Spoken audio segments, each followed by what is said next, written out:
Parce que pour moi, l'écriture, c'est se dupliquer. C'est mourir en soi et renaître en autrui. Je n'ai pas eu l'opportunité de le dire pendant la cérémonie de dédicace, mais le titre rejoint le slogan de Delta Force Capital. Parce que nous avons l'habitude de dire, nous n'acceptons rien d'autre que la victoire. Wow. C'est-à-dire dans tout ce qu'on entreprend, on ne connaît pas d'autres options que la victoire. Yes. Soit ça marche, soit ça marche. Yes. Il fallait jumeler entre études et écriture. Parfait. Et à côté de ça, on est également fondateur du CEJA, le Salon de l'entrepreneuriat de la jeunesse africaine, de la JA, de Jeunesse d'aujourd'hui, Afrique de demain. Donc plusieurs mouvements dans lesquels je suis comme ça et je dois normalement être à la hauteur de chaque tâche. Donc cela nous rappelle aussi que ce sur quoi nous nous concentrons, on finit par l'attirer. Yes. Si chaque jour on se concentre sur nos problèmes, on se concentre sur nos difficultés, on va attirer des circonstances problématiques, on va attirer davantage de difficultés ou même des personnes qui ont eux aussi des difficultés. Ouais, parce qu'avant lui, j'avais déjà écrit 3 autres livres, mais dont je n'avais pas encore senti le déclic de pouvoir sortir. Par contre, il y a des livres qui nous transforment. Yes. C'est-à-dire, après la lecture, on sent qu'il y a quelque chose qu'on peut changer dans notre quotidien tout de suite, commencer à implémenter pour avoir des résultats plus positifs. Un jeune, tant qu'il est jeune, il n'a pas encore raté sa vie. Un jeune peut devenir vieux, mais un vieux ne peut jamais redevenir jeune.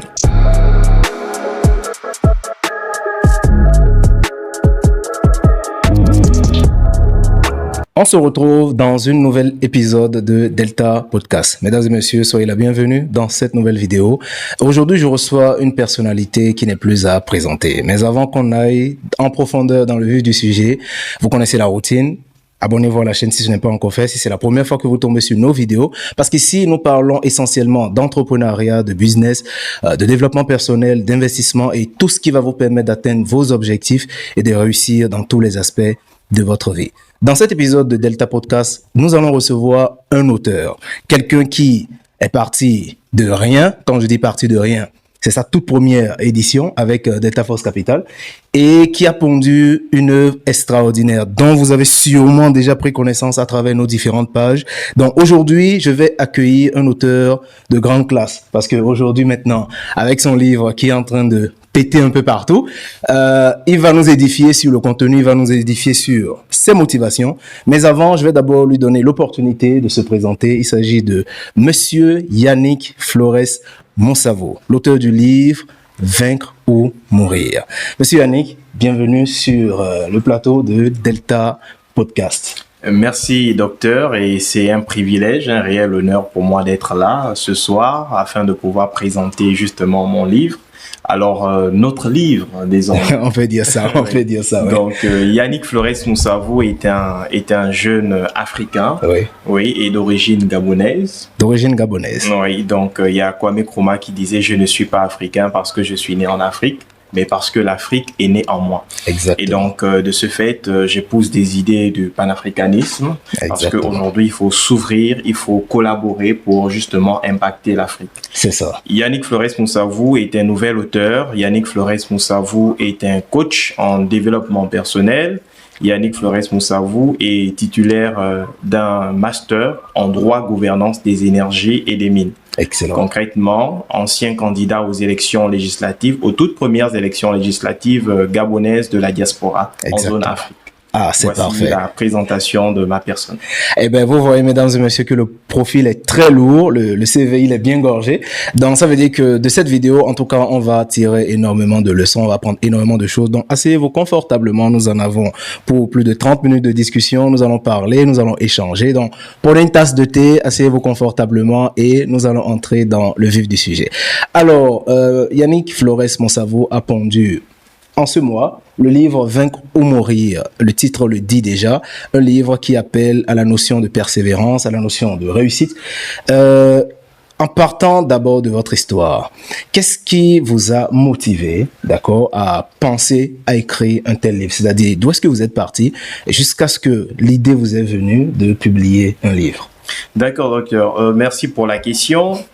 L'idée, je pense qu'en soi, quand on est un leader, naturellement, il ne suffira qu'une question de temps pour que le génie ou pour que le talent puisse s'affirmer, s'exprimer. Ouais. Et donc, l'écriture est une passion chez moi. J'écris depuis toujours. Et je pense que c'est le moment simplement qui est arrivé, qui s'est manifesté à moi. Excellent. Afin de pouvoir faire sortir ce manuscrit. Je dois avouer que je n'étais pas très emballé. Il a fallu que nous puissions discuter au téléphone avec un de mes jeunes congénères qui, après la lecture des 3 premiers chapitres de livre en écriture, il m'a dit, Président, je suis en train d'entendre des choses que mes oreilles n'ont jamais entendues auparavant.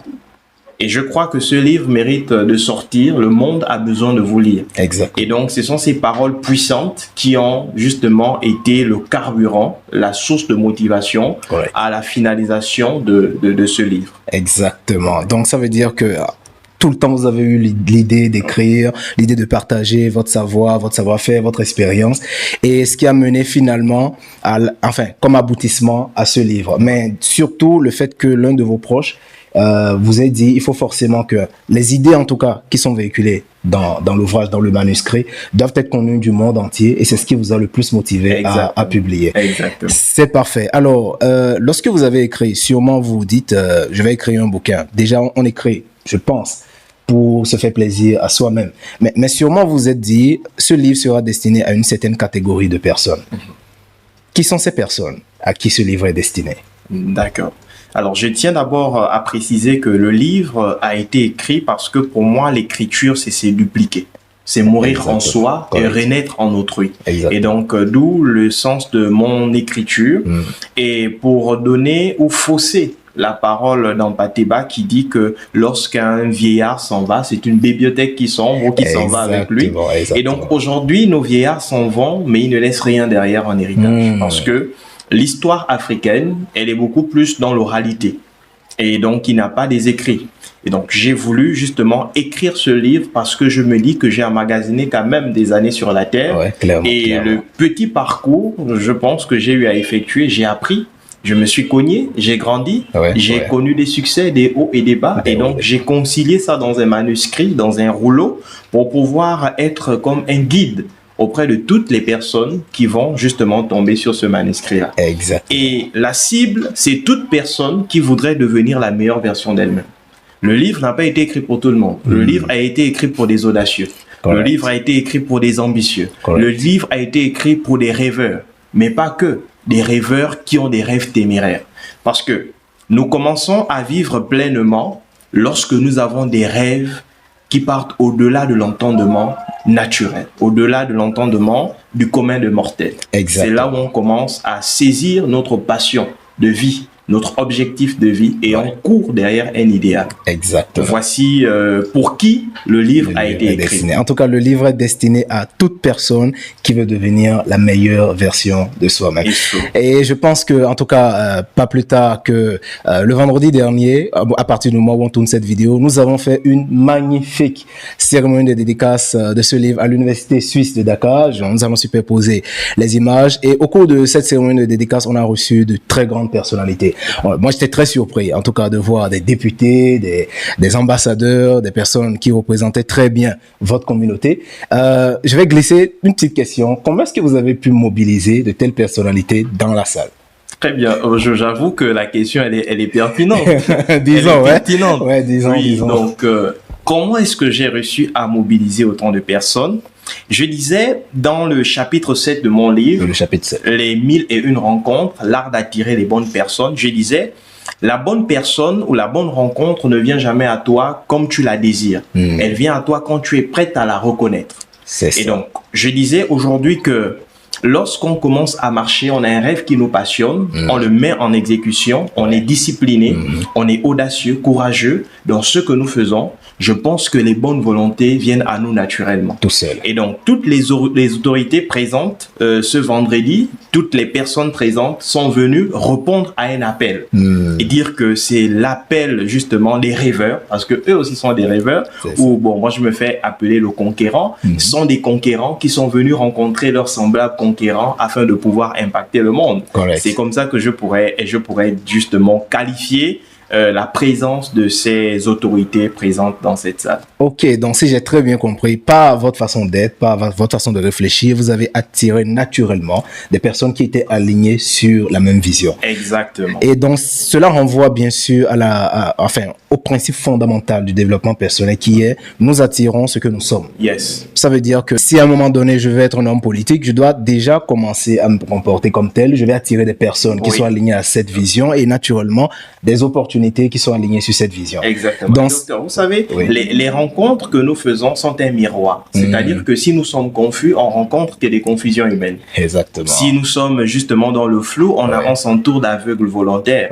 Mais lorsque notre vision elle est claire, lorsque notre combat il est noble, les bonnes volontés s'offrent et viennent à nous. Tout seul. Tout seul. Exactement. Donc, cela nous rappelle aussi que ce sur quoi nous nous concentrons, on finit par l'attirer. Yes. Si chaque jour on se concentre sur nos problèmes, on se concentre sur nos difficultés, on va attirer des circonstances problématiques, on va attirer davantage de difficultés, ou même des personnes qui ont eux aussi des difficultés.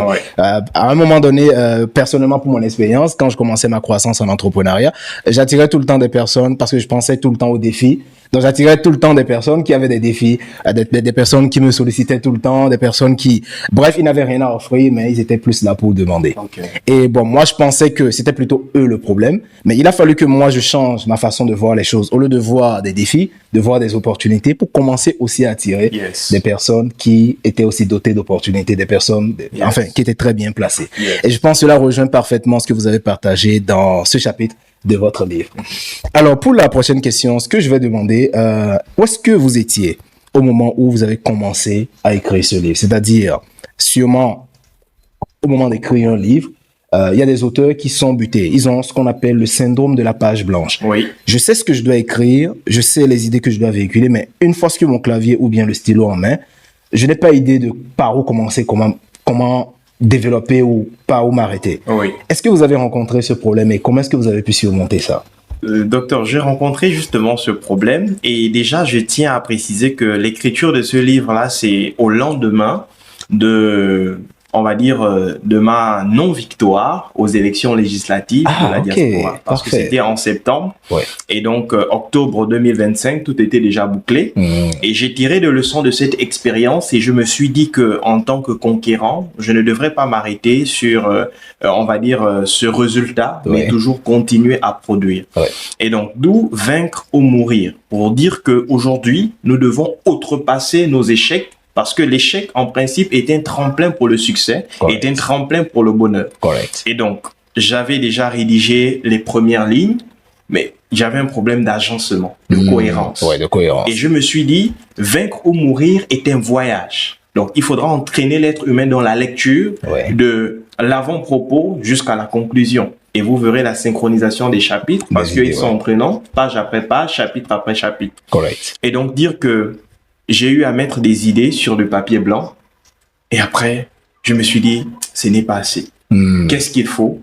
J'ai essayé de consulter justement ce silence-là parce que il faudrait se retrouver avec soi-même. Lorsqu'on se retrouve avec soi-même, on écrit là où d'autres dorment. C'est ça. À l'heure où la conscience est stable, où la conscience est apaisée, c'est là où nous viennent les mots naturellement. C'est là où nous viennent, du moins, on va dire, les écrits. Et c'est en ce sens-là que j'ai eu à écrire, justement, Vaincre ou mourir. Ok, c'est parfait. Donc, comme tous les auteurs, vous avez aussi rencontré le syndrome de la page blanche, où on a des idées, on veut les développer, on ne sait pas par où commencer ou comment terminer, comment les développer, bref. Mais vous avez pu trouver l'inspiration dans le silence. Et je pense que c'est un principe qui est fondamental, surtout pour des personnes qui ont l'habitude de réfléchir, de chercher des solutions, de prendre des décisions, le silence. Parce que très souvent, dans notre quotidien, on est saturé par beaucoup de bruit. On est saturé par les réseaux sociaux, on est saturé par les avis, les opinions, les critiques, on est saturé par énormément de choses.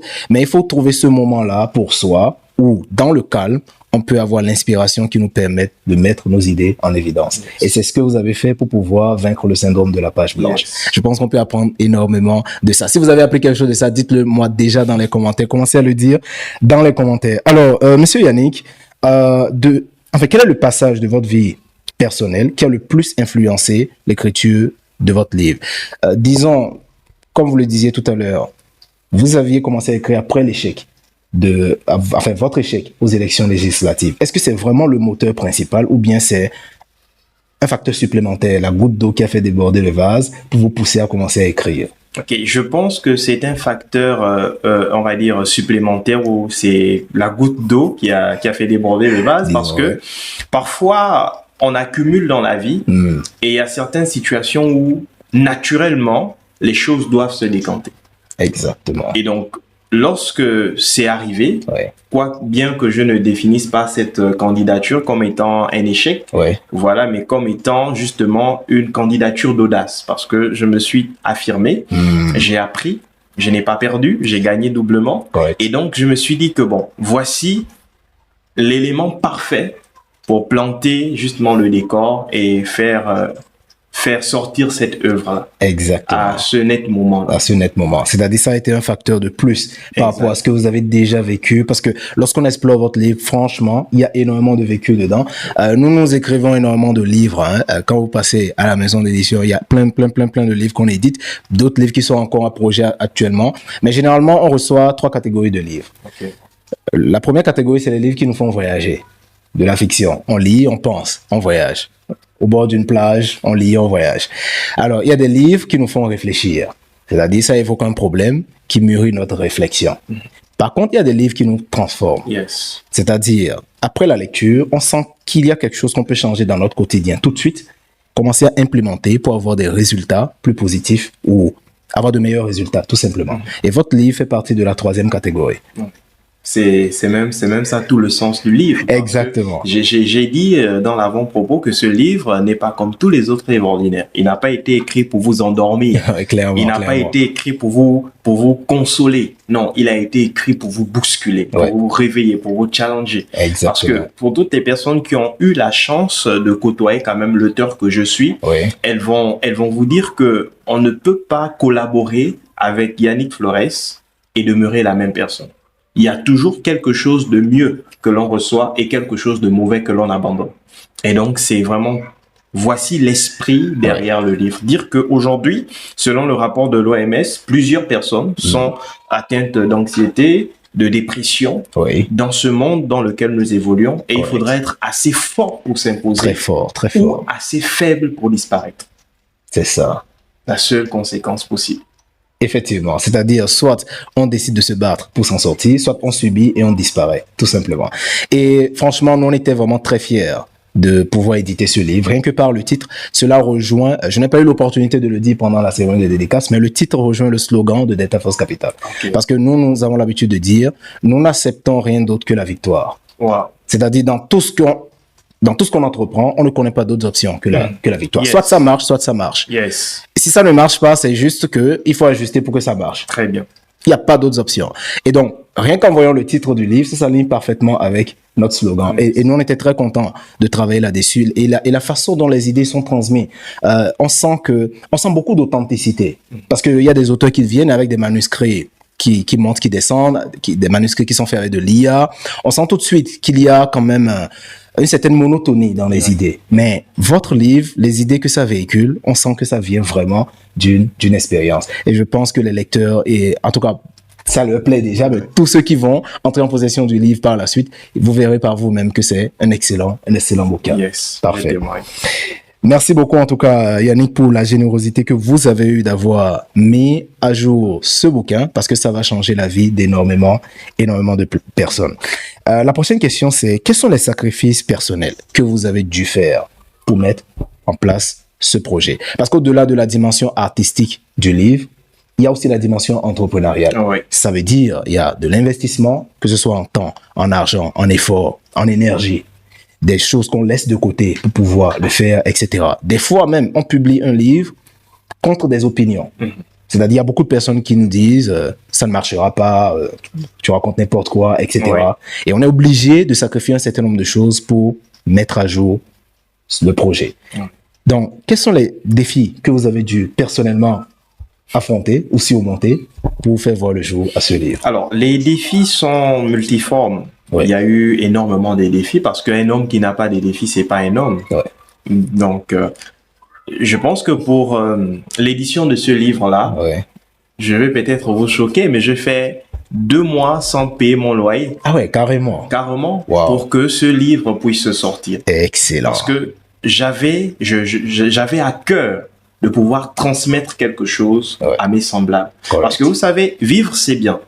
Mais vivre en étant utile pour sa communauté, c'est encore mieux. C'est ça. Et j'aime à le dire, la vie ne se mesure pas au nombre d'années vécues.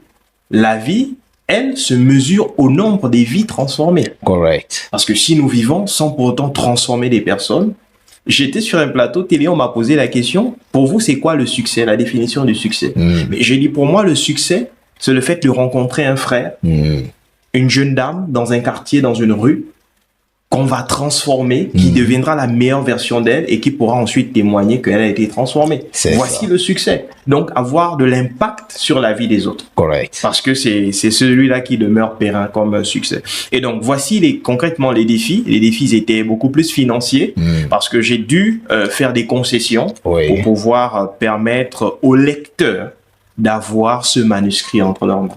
Donc, le simple fait d'avoir ce manuscrit, chers lecteurs, sachez que c'est déjà un sacrifice qui a été posé. Beaucoup. De 2 mois d'arriéré, voilà, de loyer. De loyer déjà, Et justement, des nuits on va dire, de sommeil qui ont été hypothéquées parce que on devait courir après le temps. C'est un livre qui a pris 6 mois d'écriture. 6 mois d'écriture. Donc, nous sommes allés très vite.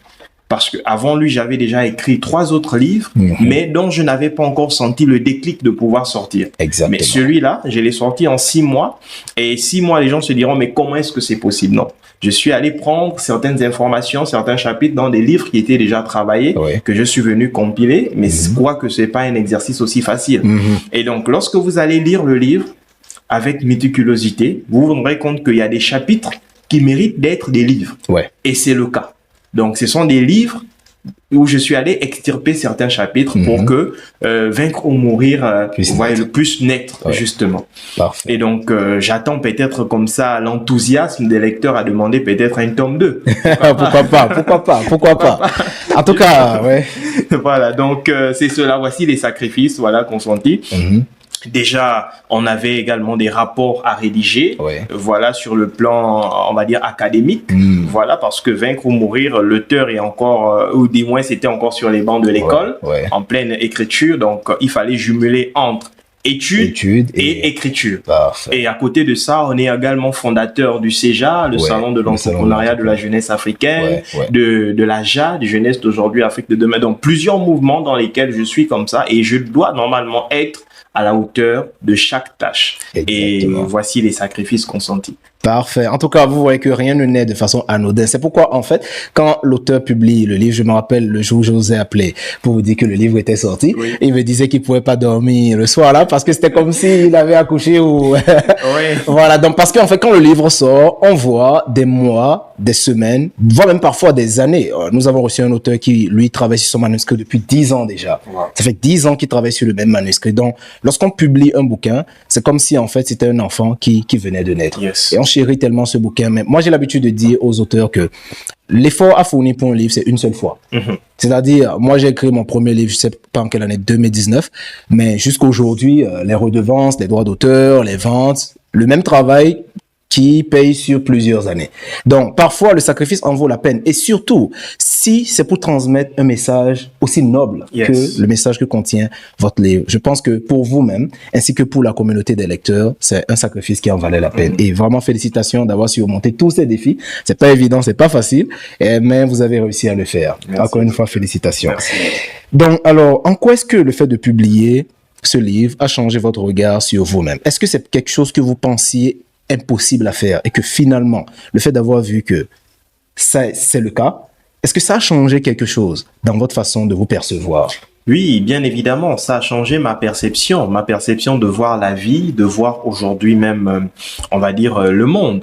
J'aime à le dire, le monde n'est pas grand, il est simplement vaste. Exactement. Et donc, pour l'explorer, il faudra s'armer de beaucoup de cran et beaucoup de courage. Correct. Et donc, l'apparition de ce livre me rend doublement fier.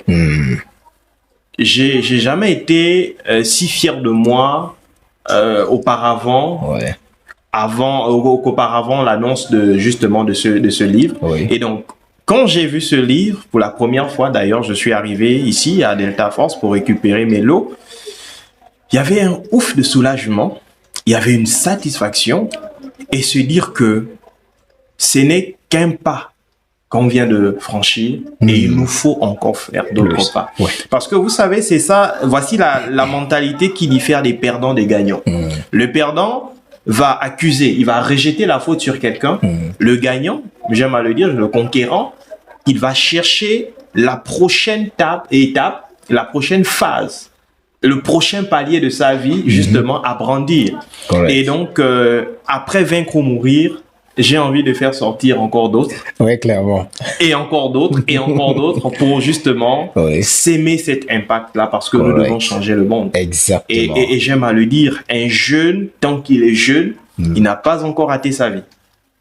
Un jeune peut devenir vieux, mais un vieux ne peut jamais redevenir jeune. C'est ça. Et le jeune, il a la force de sa jeunesse, il a la force de son temps, et donc il devra profiter, non pas de sa jeunesse pour se pervertir, mais pour se construire. Parce qu'après, plus tard, il va justement récolter les fruits de tout ce travail-là, du moins amasser ou du moins ces efforts consentis là. Exactement. Donc voici comment je vois la vie à présent, aller encore plus loin, aller encore plus haut, donner le meilleur de moi, afin que l'impact soit, on va dire, durable. Durable, excellent. En tout cas, je pense que c'est l'essentiel à retenir, c'est-à-dire ça ajoute une touche de confiance qui donne envie d'en faire plus. Yes. C'est pourquoi généralement on quitte auteur pour devenir écrivain. Parce que auteur, c'est quelqu'un qui a publié un livre en passant, mais quand on publie son premier livre, on n'a plus envie de s'arrêter. Yes. Voilà comment moi je me suis retrouvé personnellement à publier pratiquement 6 livres. J'en ai tellement publié que je sais même plus. Il y a même des titres que j'ai oubliés parce que c'est devenu vraiment un exercice. Dès que j'ai un peu de temps, j'essaie d'écrire quelque chose et ce que ça donne aussi, ça donne envie de continuer à s'améliorer. Yes. Parce qu'on ne peut pas donner ce qu'on n'a pas. Donc, pour pouvoir transmettre quelque chose, il faut forcément la voir. Donc, on apprend beaucoup, on s'éduque beaucoup, on est à la quête de la connaissance, à la quête de l'expérience, toujours pour avoir du contenu enrichissant pour ses lecteurs. Et je pense que c'est une toute première étape parce que les autres livres qui vont venir seront encore plus puissants. Dans la mesure où vous apprendrez de cette première expérience pour renforcer davantage ce que vous allez faire par la suite. C'est parfait. Alors, dans ce cas, le livre est maintenant publié. Les gens commencent à le lire. Les gens sont contents de le lire d'ailleurs. On l'a constaté à la cérémonie de dédicace. Ceux qui l'ont parcouru étaient très contents. Quelles sont vos perspectives d'avenir pour ce livre? Alors, les perspectives d'avenir sont justement multiples. Déjà, je compte traduire ce livre en langue anglaise pour permettre aux anglophones de pouvoir justement s'approprier aussi les informations précieuses qui comprises dans ce manuscrit. En espagnol, pourquoi pas en turc aussi. Pourquoi pas. Et donc, voici concrètement les perspectives. Après ça, c'est la sortie de d'autres livres aussi. Excellent. Justement. Parfait. Alors, la perspective à long terme, c'est notamment la traduction et peut-être la sortie d'autres livres. Et nous, de notre côté, je pense que la question m'avait été posée au cours de la cérémonie de dédicace, mais je l'ai très rapidement survolé. Nous, de notre côté, ça sera de s'assurer d'une distribution massive de ce livre. Parce que la question a été aussi soulevée, c'est sur un marché où les gens ne consomment plus. Il faut être très courageux pour sortir un produit. C'est-à-dire, sur un marché africain où les gens n'ont pas le réflexe de se lever le matin, d'aller à la librairie et acheter un livre, publier un bouquin, ça relève d'un peu de courage quand même. Et une fois que le livre est publié, parfois le défi se trouve dans la distribution. C'est-à-dire, susciter l'envie des lecteurs à acheter le livre et surtout permettre à un maximum de personnes d'acheter déjà et de lire le livre. Notamment, il y a des personnes qui achètent mais qui ne lisent pas. Ils posent ça sur leur canapé, ça fait l'année prochaine ou à la merci de la poussière. Donc, nous, notre défi, en tout cas, le travail central de notre maison d'édition, ce sera éventuellement de relever ce défi-là. Permettre à l'audience, au marché africain, de retrouver goût à la lecture. De trouver goût à la lecture et surtout de se procurer des livres de nos auteurs et massivement. Donc, à travers des événements qu'on va organiser, à travers des jeux concours qu'on va organiser. Bref, le tout centré autour de la littérature, des livres, afin de permettre une distribution massive. Donc, je pense que main dans la main, nous allons travailler avec vous sur ce volet pour permettre à un maximum de personnes d'entrer en possession de ce joyau qui est Vaincre ou mourir. Alors, en résumé, quelles sont les choses essentielles qu'on peut retenir de ce livre? Alors, en résumé, s'il fallait retenir quelque chose de ce livre, Vaincre ou mourir, le secret d'une vie qui compte. pour impacter, c'est dire que ce que tu retiens te retient. Et dire aujourd'hui que la vie ne récompense pas ceux qui espèrent.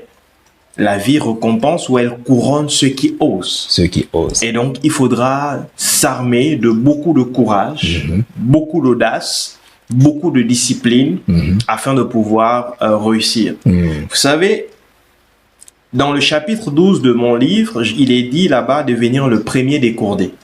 Le premier des cordés, c'est une expression que plusieurs n'emploient pas généralement, mais cela signifie devenir le premier d'une lignée. Donc, on peut être un entrepreneur, se lancer dans un secteur bien déterminé, être le premier et tirer également ses frères dans le même secteur. On peut être le premier d'une famille ou être dans une lignée et devenir la première personne, les prémices justement d'un bonheur. Exactement. Donc d'une lignée nouvelle. Je vais vous prendre pour exemple, si nous naissions dans une famille pauvre, c'est le choix de Dieu, c'est la bonne volonté de Dieu. Correct. Mais le fait de demeurer dans une famille pauvre, il en vient de notre responsabilité. Exact. Donc, on est responsable de l'état dans lequel nous sommes actuellement.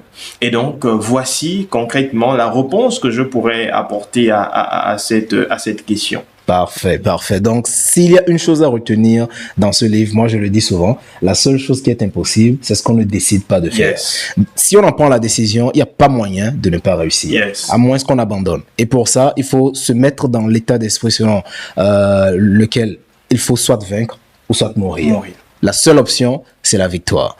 En tout cas, merci beaucoup, Monsieur Yannick Moussavou, d'avoir pondu ce joyau. Vous pouvez retrouver déjà le livre sur notre site web www.deltaforcecapital.com. Vous allez dans notre librairie, vous allez retrouver le livre de Yannick Flore Moussavou. Et je vais aussi laisser les liens dans la description de la vidéo pour que vous puissiez aller le commander directement. Dans quelques jours, après la publication de cette vidéo, ça sera aussi disponible sur Amazon. Donc, ceux qui sont en France, en Europe, aux États-Unis, bref, vous pouvez le commander directement sur Amazon. Alors, au-delà de ça, nous allons entrer un peu dans le travail éditorial, qu'il y a eu autour de votre livre. Avant de travailler avec notre maison d'édition, quels étaient vos principaux blocages ou craintes en tant qu'auteur? Ok. Alors, en tant qu'auteur, déjà, nouvel auteur sur le marché, surtout ça. On n'a pas d'abord l'expérience éditoriale. Et je me suis dit, avec humilité et recul, que je ne pouvais pas faire sortir ce livre, le tout premier, en auto-édition. Ça allait être trop dangereux.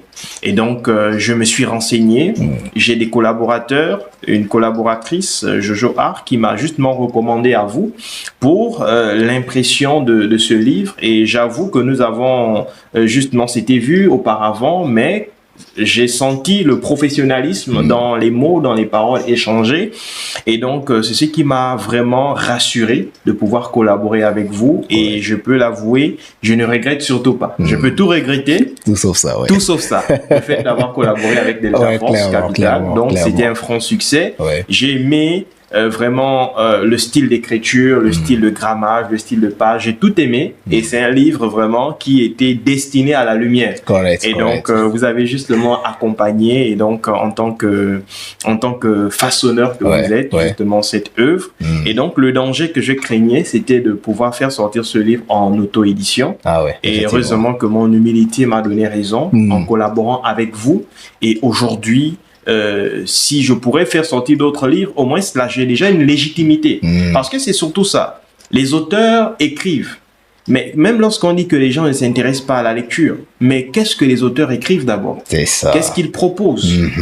On ne doit pas écrire des story time juste parce qu'on veut l'aspect pécunier derrière. Non. Moi, Vaincre ou mourir est un livre qui challenge. J'ai donné pour défi à toutes les personnes présentes à la cérémonie de vernissage d'acheter ce livre, de lire ne serait-ce qu'un chapitre. Et si elles ne sont pas convaincues, elles reviennent, on leur rembourse simplement le prix de l'achat. C'est fort. Effectivement, comme garantie. En tant qu'auteur, on devrait se lancer ces défis. J'ai produit une œuvre, je mets à défi tous les lecteurs. Si vous n'êtes pas convaincu et satisfait par la plume, venez, on vous rend. Correct.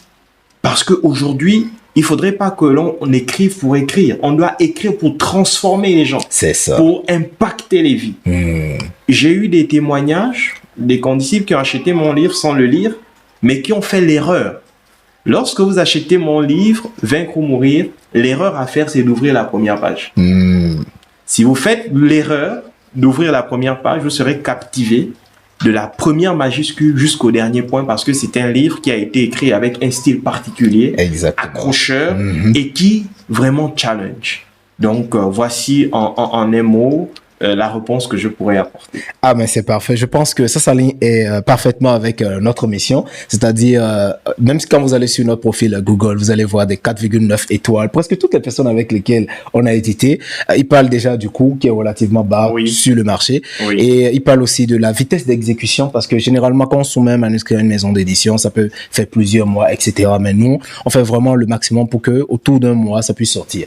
Sauf lorsqu'on reçoit des manuscrits très complexes, notamment des projets scientifiques sur lesquels on a eu à travailler, où il fallait faire de la recherche, de la documentation supplémentaire, etc. Là, ça peut prendre du temps. Mais pour des essais, on essaie vraiment de permettre à l'auteur d'entrer en possession de son livre très rapidement. Et surtout, la qualité du travail, de l'accompagnement et du suivi. Moi, j'ai commis une erreur que vous n'avez pas commis. C'est-à-dire, pour la publication de mon premier livre, on m'a parlé de maison d'édition. J'avais aucune idée. Moi, j'avais un test que je voulais publier, tout simplement. J'ai fait un tour dans une maison d'édition que tout le monde connaît, sur la place d'ailleurs. Alors, quand on m'a sorti la grille tarifaire, je suis sorti tout de suite. Rien qu'avec les prix, parce que rien que pour lire et tout, on était déjà dans les 300 et quelques mille. Je suis en 3e année de médecine, s'il vous plaît. Je vais publier un bouquin, on me parle de 300 et quelques mille déjà. Rien que pour la lecture, on ne parle pas encore du formatage, de la mise en page, du code ISNB. On ne parle pas encore de l'impression, mais rien que pour la relecture, on était déjà là. Et je me suis dit, bon, s'il me faut 1,5 million pour publier ça, bon, je préfère imprimer et distribuer les pages, tout simplement. Donc, j'ai fait ça avec les moyens du bord. Mais, le problème était qu'il y avait personne pour m'accompagner. Il y avait personne pour me dire, voilà ce qu'il fallait faire, voilà ce qu'il fallait faire, voilà ce qu'il fallait faire.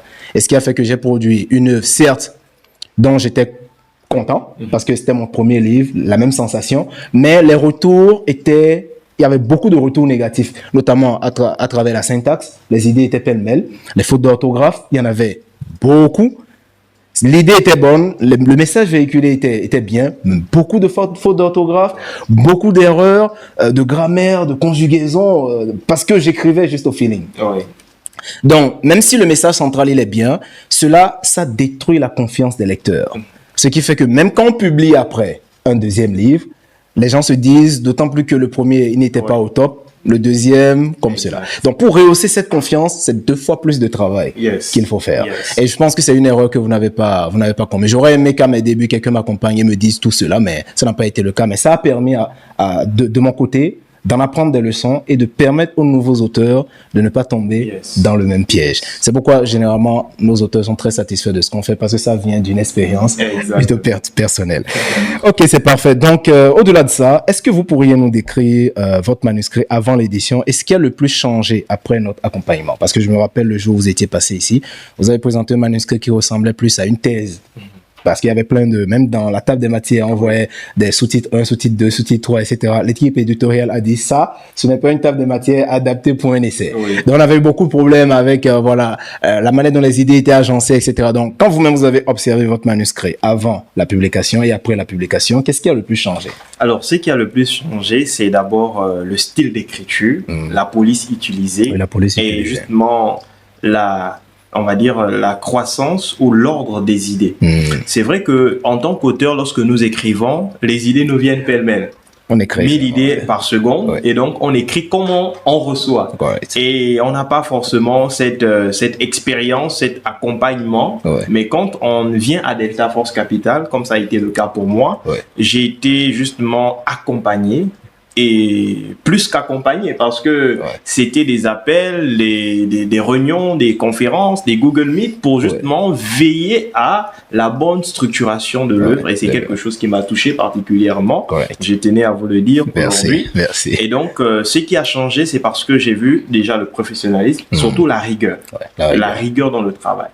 Vous ne vous êtes pas contenté à prendre de l'argent. Et puis voilà. Vous vous êtes allé au-delà, c'est-à-dire que vous avez partagé l'esprit de l'auteur. En un mot, vous avez épousé la vision de l'auteur en écrivant ce livre, en me proposant justement ce qui était bien pour moi, quoique j'avais le choix de choisir ou de refuser.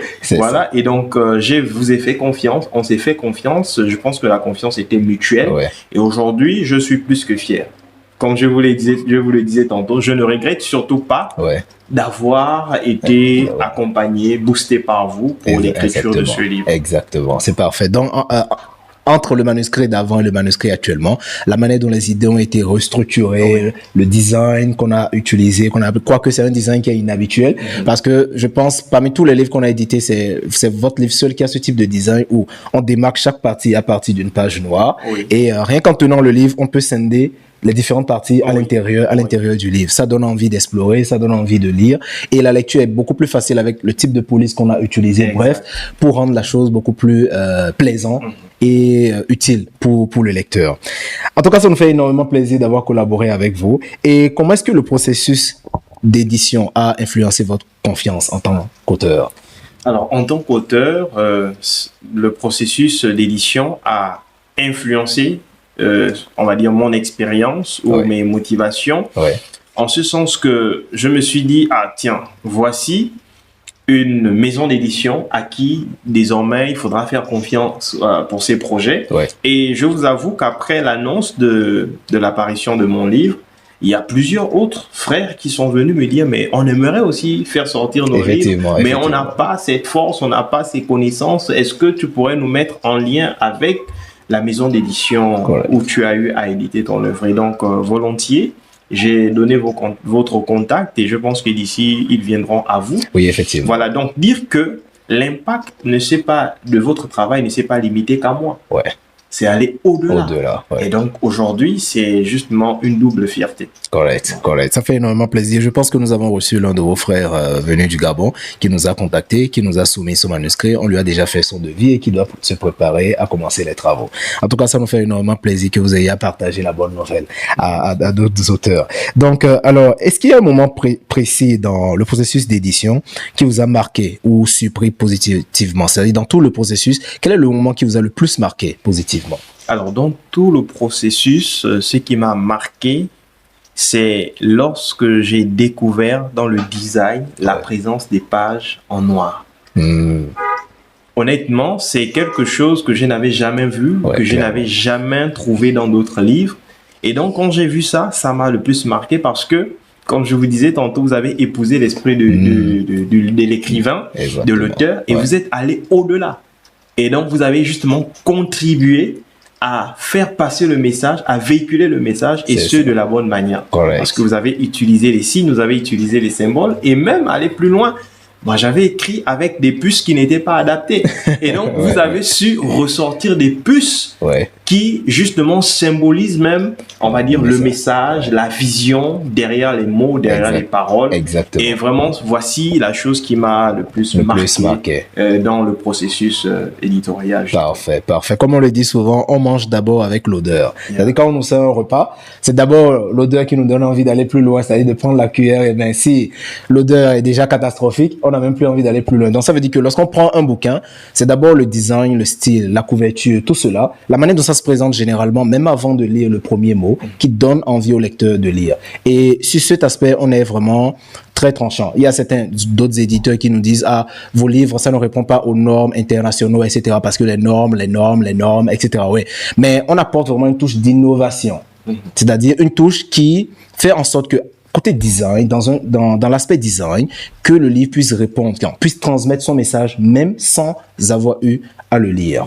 Donc, on essaye d'apporter vraiment une touche de design, une touche de décoration qui permet au lecteur déjà de se mettre dans le bain avant d'aller plus loin dans sa lecture. Parce que quand on parle de normes internationales, c'est les normes des années 1980 et quelques, je sais pas, on n'avait pas encore tous les outils, on n'avait pas encore, les outils qu'on utilise aujourd'hui, les outils modernes, on n'a pas encore tous ces outils-là quand ces normes ont été établies après la Deuxième Guerre mondiale là-bas. Donc là, on est en 2026, il faut des livres un peu plus modernes, des livres un peu plus designés qui donnent plus envie de le lire. Alors, au-delà de ça, quels sont vos prochains projets d'écriture en ce moment? Déjà pour préparer les lecteurs, parce que il y a beaucoup de personnes qui vont bien sûr se procurer de Vaincre ou mourir. Mais après Vaincre ou mourir, à quoi est-ce que les auteurs peuvent s'attendre? Est-ce qu'on peut avoir une bande-annonce? Ok, donc après l'étape de Vaincre ou mourir, le secret d'une vie qui compte pour impacter, on aura justement parler autrement, briller authentiquement, le secret pour captiver, impacter justement son auditoire. Donc c'est un livre ici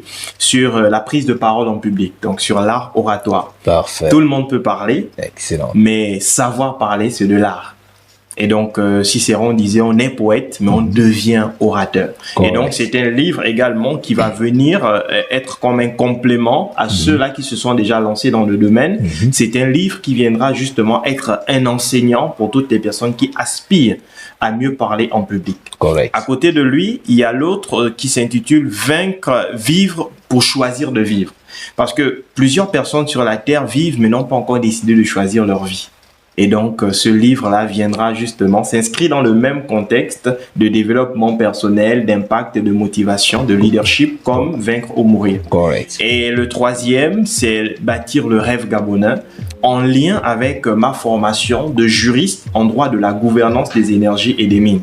Savoir que l'Afrique ne va pas se développer simplement par ses ressources naturelles. Elle va se développer en misant sur une éducation orienté jeunesse, et ce sont les jeunes qui vont transformer justement le continent africain, qui vont transformer les ressources naturelles. Exactement. Donc ici, c'est mettre en avant l'aspect de contenu local, le local content, comme les anglophones aiment à le dire, pour justement favoriser une meilleure gestion des ressources extractives en terre africaine. En terre africaine, c'est parfait. En tout cas, on attendra ces livres avec impatience. Et ce livre-là, il me plaira particulièrement parce que j'ai souvent l'habitude de dire que le développement d'une nation repose sur 3 piliers.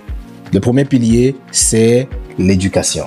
Parce que si la population n'est pas éduquée, peu importe les infrastructures, peu importe les ressources, peu importe tout ce qu'on aura à faire, ça ne pourra pas suivre. Donc, il faut d'abord beaucoup miser sur l'éducation. Et je pense que ce livre va épouser parfaitement cette vision et ça nous fera un plaisir encore une fois de pouvoir l'éditer. Alors donc, on va essayer de tirer ce podcast vers sa clôture. J'espère que vous êtes toujours là. Si vous êtes là, dites quelque chose dans les commentaires. Alors, si votre livre devrait transmettre un seul message fort au lecteur, lequel serait-ce? Le message que ce livre peut transmettre, c'est crois en toi et domine le monde. Crois en toi et domine le monde. Voici le message central de ce livre. Correct. Crois en toi et domine le monde. Et je pense que c'est un message dont nous devons nous rappeler chaque jour. Parce que dans tout ce que nous décidons de faire, il faudra croire en soi. Et dominer le monde ne veut pas dire en lancer une bombe atomique et écraser tout le monde, mais ça veut dire poser des gestes et des actions qui auront de l'impact sur notre entourage ainsi que sur la planète. L'impact positif. Donc, quelle vie nous voulons vivre? Est-ce que nous voulons vivre une vie que les gens vont oublier quelques mois plus tard ou bien une vie qui va laisser des impacts générationnels? À nous de nous poser cette question et de prendre les initiatives nécessaires pour faire en sorte que ça soit une réalité. Merci beaucoup à vous, chers visionneurs, lecteurs, d'avoir suivi ce podcast jusqu'à la fin. Merci beaucoup, surtout à vous, Monsieur Yannick, d'avoir publié ce bouquin, ce joyau. Je rappelle que le livre est disponible dans la boutique en ligne de Delta Force Capital et bientôt sur Amazon. Vous retrouverez tous les liens dans la description de cette vidéo. Et à l'issue de ce podcast, on retient une chose, c'est que soit on vainc, soit on meurt, tout simplement. Merci beaucoup en tout cas à vous. Merci d'avoir répondu présent à ce rendez-vous. Merci, chers visionneurs. On se donne alors rendez-vous dans une nouvelle épisode plus tard dans Delta Podcast pour pouvoir rencontrer d'autres personnalités et éventuellement, on va organiser aussi des événements avec Yannick pour vous aider à booster votre mindset parce qu'on est beaucoup dans ça. On est dans le développement personnel, on est dans la discipline mentale pour réussir dans tous les aspects de la vie. Donc, on pourra organiser des ateliers, on pourra organiser des workshops, des webinaires que vous pourrez animer avec notre audience pour pouvoir partager la richesse de votre arsenal intellectuel avec eux. Si vous êtes partant, faites-le moi comprendre dans les commentaires. Vous me dites oui, on veut les ateliers. Et si vous êtes partant, on va pouvoir organiser ça dans le plus bref délai. Merci beaucoup Yannick Fleur Moussavo. Merci beaucoup à vous. On se donne rendez-vous dans la prochaine vidéo. C'était Dieudonné, votre mentor.